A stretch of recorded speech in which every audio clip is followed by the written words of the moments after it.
What is up? You are listening to the DIY Marketing School podcast. I am your host and your marketing coach, Melanie Diane Howe.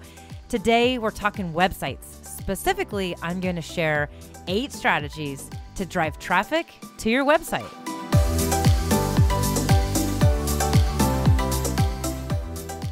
Hello, my lovely DIY marketers out there. All of you working hard to do it yourself, solo mode, or learning how to work with a team to do this or anything. You're learning it. You're doing it and you're learning it.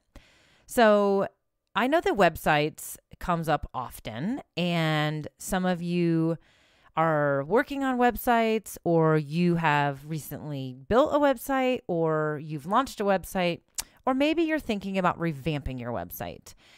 And traffic to your website is important. I know that I have talked about how we can't just use social media to run our business. That was last week's episode number 11, for those of you wondering.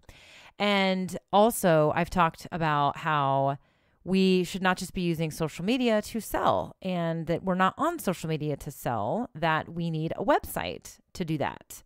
And that was episode 5 for those of you. I'll link to those in the show notes. So if you haven't listened to those episodes, you don't need to stop this and go back and listen. Those are some foundational pieces that contribute to some of this strategy. And that is that we need websites, people. We all need websites. If you're in business, you need a website, okay? But, it's not just automatically going to become famous.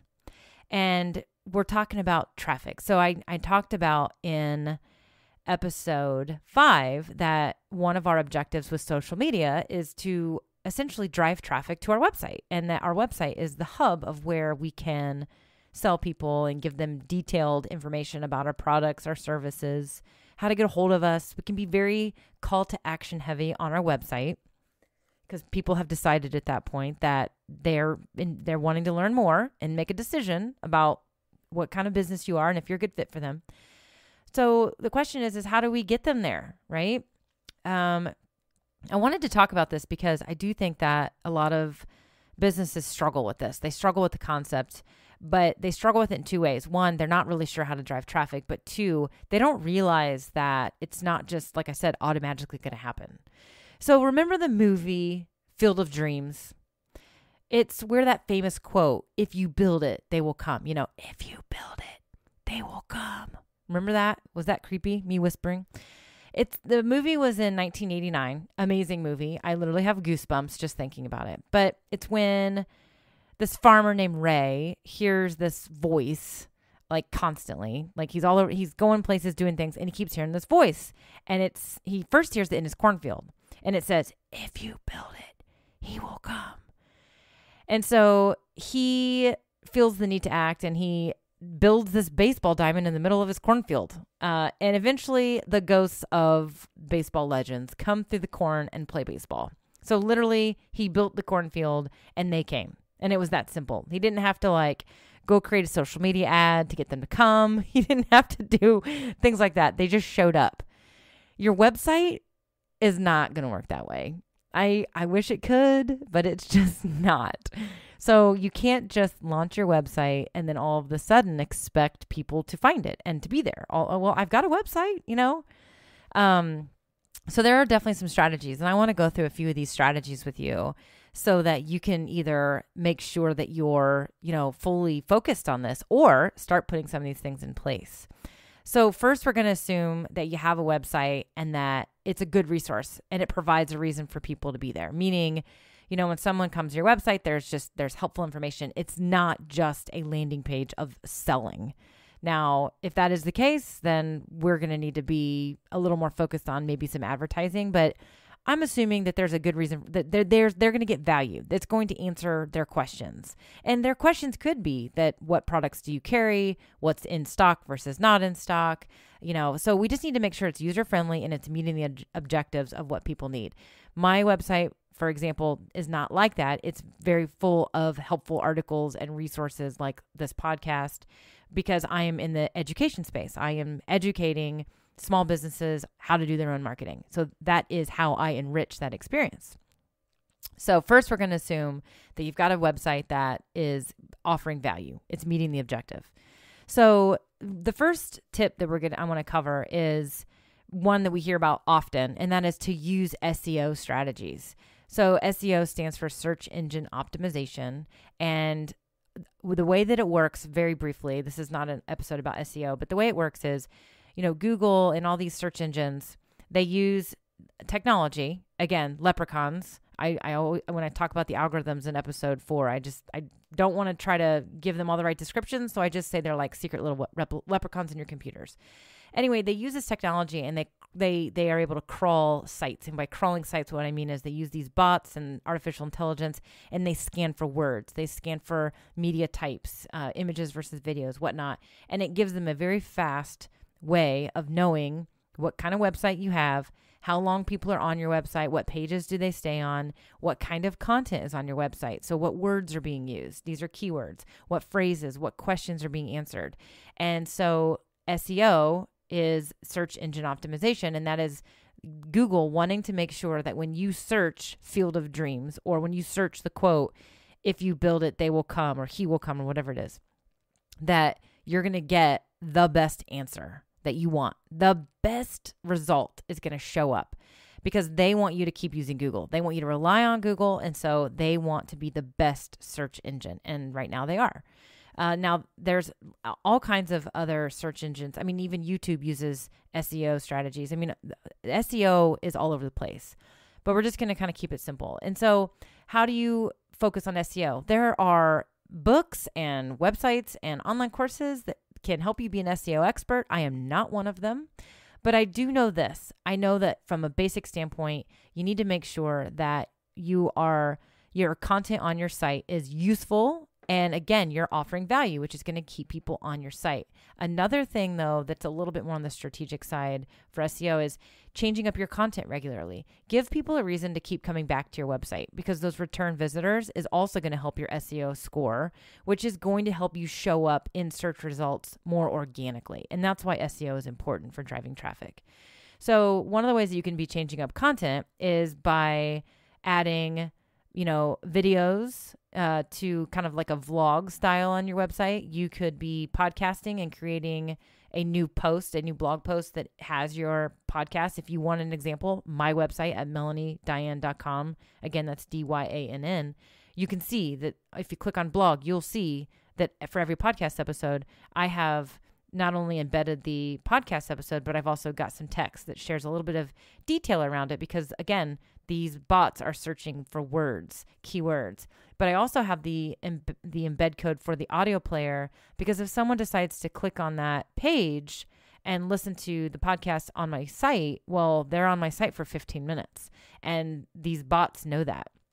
So there's reasons there. Another is just it's ease of accessibility. I want it to be easy for people without having to click around everywhere to find the information they need, which again, is going to make them happy people, and they're going to keep coming back.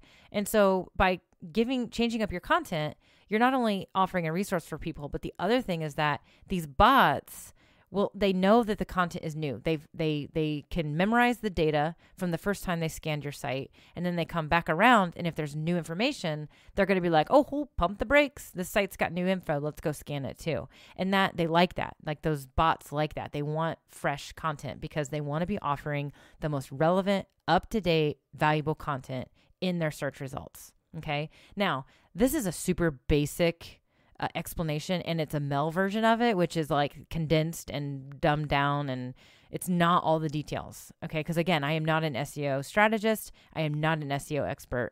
There's only so much room in my brain. So if you want to learn more about SEO, there's ways to do it. You can also hire SEO strategists. You are going to pay a penny typically when you hire out SEO services. So I definitely would say get informed, learn as much as you can, whether you decide, that way either you decide to try to do these content updates yourself, or when you do work with an SEO strategist or hire somebody to do it, you know what you're talking about and you don't get hosed on the pricing, because it does happen. There are people out there charging triple, quadruple, even more than they should for some of these services, because it is kind of foreign to people and they know it's important. And so they're willing to pay a penny for it. So get yourself informed so you can at least be a smart outsourcer. Okay, moving on. Another thing that's really important for you to ensure that people can find your website and get there is to make sure that your Google My Business profile is claimed, optimized, and by optimized, it includes information about your business, your hours, but especially a link to your website. So if you have not claimed your Google My Business profile, I want you to just go Google search for your business. I would recommend you search the name and the city that you're located in, and you'll see that it will probably pop up. If you're in Chrome, it'll show up kind of out to the right, and you'll see a button that'll say, do you own this business if it's unclaimed? And you will go through a process to claim that business. Once you have the business claimed, you can control the information that's in there. If you haven't claimed the business, then it's possible that the website's not in there. It's possible that the store hours are incorrect because Google basically uses public information to try to figure out what your business is about, what you do. They will use user-sourced images from when people check in, from the location on their devices, all kinds of crazy artificial intelligence stuff. It's a little creepy, but it's the world we live in. So make sure your Google My Business is optimized. And here's why. Because a lot of people, again, you just Google searched it, and if your business came up, well, that's what they're going to see too. And if there's not a button that says website, they can't click through to get to your website. So this is a big traffic driver for a lot of local businesses. Is people search for something, they may not even search the name of your business. They may search, pest control and then the city name, and your business very likely could come up. And you want to make sure they can click through to your website. So make sure that your Google My Business profile is claimed and optimized. Another thing kind of in the similar realm is to make sure that your social media profiles are optimized and include your web address.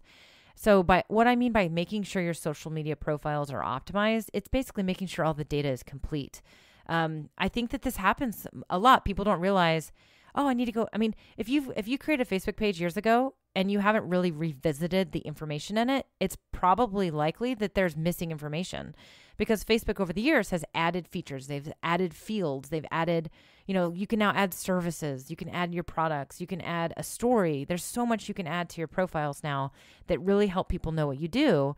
And all of this is used in all kind. I mean, you have to make sure it's used. It's used in SEO, searchability, not only it's used in even Facebook search console. So go back in, go to your business page, go to edit your information, and just make sure it's all complete. Phone number, store hours, your website. Make sure your website is there. Now, this goes for your other social media profiles as well. Make sure that your website is in there and included. A lot of people, I think, start social media profiles before their website's ready, and they're afraid to, or they're not proud of their website at first, and so they don't put the web address in there, but then they forget to go back and update this stuff after they have got a website that they're now proud of. So make sure, just kind of a checklist item, make sure all your social media profiles are optimized and include your web address. So the fourth little strategy I have here is make sure your web address is handy on your marketing materials. And the obvious one here is business cards. Make sure that your web address is on your business cards. And if you're thinking this already, what about business cards? Yes, I do not. So I believe business cards are still a viable marketing piece. They are not expensive. You can get business cards for very cheap now, whether you decide to buy them online or even use a local printer. They just do not cost a ton of money. And are you going to go hand out 1,000 business cards? Maybe not. But anytime you go to a networking event, or if you travel, or you're out in the community talking, you want to be able to give them your business card. Not necessarily because somebody's going to be like, put it in their Rolodex and use it to like call you every time. Think of it this way. It's a reminder. It's a Post-it note. Because if you talk to someone, you have a conversation with them, even if you sit there and exchange phone numbers, they don't have a visual prompt because they just went in your phone. You're like the 9th John in their phone. I mean, come on. Like, how are they going to remember this, right? Are they even going to remember your name? So take the conversation, give them a business card, and they're going to stick it somewhere. Now, some of them might throw it in the trash. They just might do it. not going to lie. It's going to happen. But what if they put it in their purse? What if they put it in their wallet? And then when they get back to the office, the next day, or when they go through their stack of other business cards from that trip they just got back from, the conference they just went to where they met you, and they look through them and they're like, there is that John guy. yeah, I want to check him out. Do you think he's going to remember the name of your business just because he remembered the conversation he had with you while he was on the plane coming back? Maybe not. But if he sees your website right there, he's going to be able to grab it and look at it, and he's got the website. So he's like, boom, there's their business. I'm going to check it out. So don't think of business cards as like an old tactic or an old school marketing tactic. Just look at them as they serve a different purpose now. It's like a little Post-it note. It's a reminder. It's a visual prompt. Now, because of this, I also would recommend that you consider, modernizing your business card. So don't just put a bunch of text on there. Put your face on there. I highly recommend that you put your face, a picture of you, on your business card. Now, this might mean you need to go hire a photographer and get a pretty good portrait shot, but it's worth it because, again, they may not remember exactly who that person is when they're looking at the name on the card and the business name, but they're going to remember a face. Most people will remember a face. And if you had a memorable conversation, they've got the face, they know, they remember. Plus, they're more likely to keep it because people are going to feel guilty about throwing your face away. It's that simple. So, little sneaky tactic there, unrelated to your website. Put your face on your business card. I highly recommend it. So this also goes for like making sure your website, it's not just business cards, it's anything. Are you sending out custom thank you cards? Do you have flyers, posters? Do you have brochures? Anything that is a customer facing marketing item or business item should always include your website somewhere. So just make sure it's on there. Even t-shirts. I like websites on t-shirts, even if it's very subtle, like on the sleeve or on the nape of the neck. Just make sure that website is visible for everybody because you've spent all this time on it. You want people to know about it. All right. So the fifth tactic or strategy I've got here to drive traffic to your website is do some networking online. Not just, I'm not talking like just open up social media profiles. I'm talking like get active, like be networking, be helpful. One of the best ways you can do this is in Facebook groups. So join some Facebook groups of like-minded people. Ideally, you could find some Facebook groups that include your ideal customers. And don't just go in there and start spamming people, but go in there and use the group to learn about people. But also, when people ask questions that you can answer them. Be included, be involved. Just be super, super, super helpful. I have a podcast episode from my friend Bobby Klink, and he owns a business called Your Online Genius.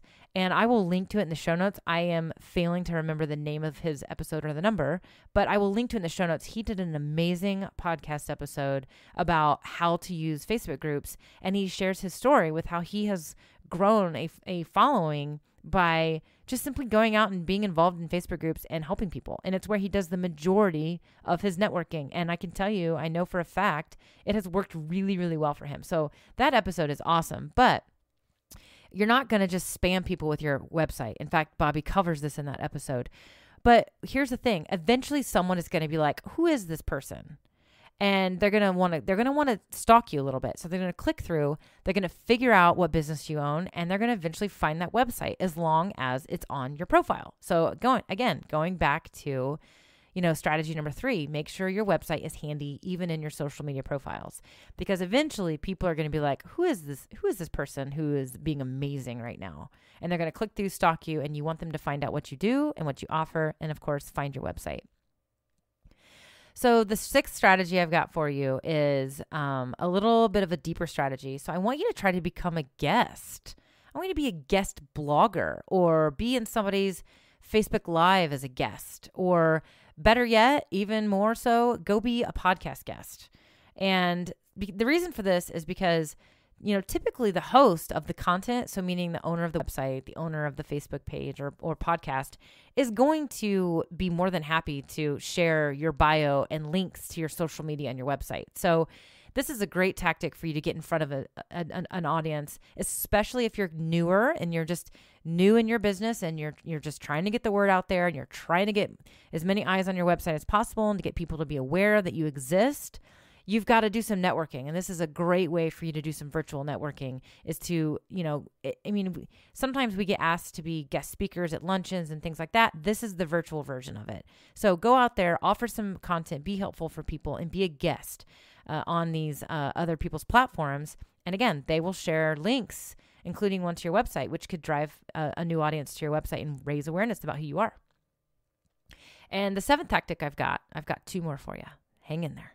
The seventh tactic is don't be afraid to pitch yourself when you're at networking events. So, what I mean is don't be afraid to talk about what you do. I think sometimes people kind of hold back, they sandbag, but go meet people. And if they're not asking you what you do, then ask them what they do, because guess what? The likely response to that is, so I told you what I do, so what do you do? But don't be afraid to pitch yourself. And I don't mean pitch yourself like be all commercially. I just simply mean like, don't be afraid to tell people to go to your website. And I'll even say this, if you've just recently launched it or changed your website, use that as an excuse. Just simply say, I'll give you a script. Hey, yeah, you know what? And we just revamped our website.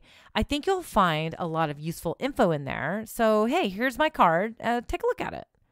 There you go. It's that simple. Use it as an excuse. Like, hey, I'd love your feedback. So here's my card. It's got the site. It's got my email address. Like, just let me know if you think it's helpful, or if, what do you think else we should include in there? We're really trying to make a website that is just creates a great customer experience and really tells people our story, yada, yada, yada, right? Ask for feedback. It's a great way to get people in there. Don't be, like I said, don't be spammy, be real. And you know what? Here's the other thing. Offer to do the same for them. So say, hey, well, I'll tell you what, I'd love to look at yours too and let you know my thoughts and whatnot if you're, looking for it. Be willing to reciprocate the favor. Okay, lastly, I want you to think about an advertising strategy. So if you're brand new, just starting out, super, super, super on a budget, then you may not be ready for ads. But if you're really ready to drive traffic, one of the best ways to drive traffic to your website in the fastest way possible is to use social media advertising. So these are Facebook ads, Instagram ads, and the like. And they're a great way to get new people. You can really target people. There's so many ways to target people, specifically in their niche, their interests, their age, where they live, whether they've, clicked on one of your social media posts before or whatnot. You can really, really, really hone in on your market, and you can drive traffic to your website through social media ads. Now, I'm going to recommend that you not just go create an ad and try to, sell them something and then get them to your site. Really, give them a compelling reason to go to your site. So one of the ways is, of course, to offer, a freebie, and a freebie would be like maybe a checklist for something. Maybe like if you're in the vacuum business, you could offer a free checklist for, spring cleaning. Like, hey, here's your honey-do list, print it off, and then you and your family can get it done. And, it's just all the stuff that maybe people don't think about, like, cleaning out your outlets or something, dusting your outlets, get the dust bunnies out of there. I don't know. But just offer some compelling stuff. It could be an ebook or a checklist or any of that stuff. It could be a free video or a webinar. So like you could actually show them or teach them how to do something. And even if you're not necessarily I definitely want you to be collecting email addresses with this, but let's say you're not even doing that yet, if you're not doing email marketing, I want you to consider it. But even if you're not there yet, still consider offering something. Give them a compelling reason to go there. You can even offer a discount in these ads as well. So social media advertising, again, is not yes, you can spend a small amount of money, but to get those real good traffic driving results, you probably need to be ready to spend anywhere from, $100 to $500 a month. And that's kind of on the minimum side, really. Now, if you've got one quick hit initiative that you need, you can certainly spend less than that and really, really hone in on what you're doing. But if you're really just your strategy is to drive traffic, you want to have a budget of running ongoing ads over a period of time. They do perform better over a period of time. So it's not always a good strategy if you're just looking for like a quick boost in traffic. So keep that in mind. So when you're ready to start spending that money, and that's a small budget. You can have much bigger budgets for sure, but only if you're ready. But that's why I kind of left it for last. All these other things you can do in the scrappy method, meaning you don't have to spend a ton of money, but that one is one that costs money. So only do that one when you're ready, for sure.